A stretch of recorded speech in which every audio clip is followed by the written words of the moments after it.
Salam uşaqlar, hər vaxtınız xeyirli olsun. Gördüyünüz kimi belə bir məsələmiz var. İstəyirəm mən bunun izahatını sizin üçün verəm uşaqlar. Deməli, bu məsələdə nəyə diqqət eləyirik? Bizə dəqiqə. Aha. Deməli bizə nə deyir? Deyir x2 x y2 birləşməsində, x y2 birləşməsində elementlərin kütlə nisbəti 3-ün 8-ə kimidir. Aha. Və deyir ki, eyni kütlədə götürülmüş. Baxın uşaqlar, eyni kütlədə x ilə y reaksiyaya daxil olub, y2 alınacaq buradan x, y2. Eyni kütlədə götürülmüş m qram x götürülüb, m qram da y götürülüb.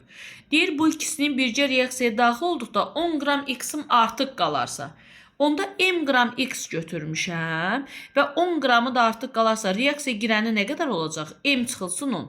M çıxılsın 10, x reaksiyaya girəndə m qram y reaksiyaya girirsə, x-in altında kütlə nə yazacağım? Görürsünüzmü? Kütlə nisbəti 3 ilə verib. 3 reaksiyaya girəndə isə 8 y2 reaksiyaya girmiş olsun ki, y2-nin də kütlə nisbəti 8-dir. Buradan mən m-i tapacağım. Deməli, m çıxılsın 10-a, m çıxılsın 10 reaksiyaya girəndə m qram y2 reaksiyaya girib, 3 reaksiyaya girəndə isə 8 y2 reaksiyaya girmiş olacaq. Buradan 3m bərabərdir 8m çıx 80.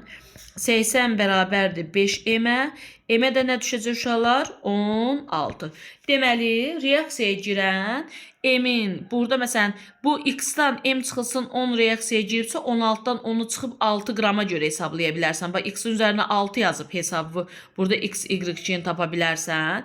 Ya da elə bax, bu m-ə görə də tapa bilərsən. Çünki bu m tam reaksiyaya girəndir. Onda mən burada gətirirəm, baxın uşaqlar, bu reaksiyada ən gözəli m-i silirəm və m-in yerinə nə tapmışam? 16. 16 qram y-im reaksiyaya girəndə, y2 reaksiyaya girəndə. Qoy görüm neçə qram x2 y2 alınır.